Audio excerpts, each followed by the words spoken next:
activation failed problem. Hello everyone, welcome to this channel. I'm Emily and I'm here to help you out today. So without any delay, let's get started. First of all, make sure that you have stable Wi-Fi connection on your device.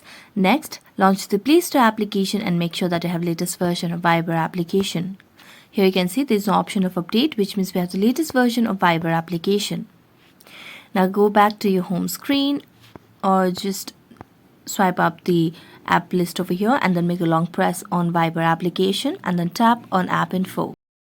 As you do that, tap on the clear data option at the bottom right corner of the screen and then tap on it and clear the cache. If it's possible, you can delete all data as well. Next, what you simply need to do is make sure that you have the correct number so that your Viber get activated.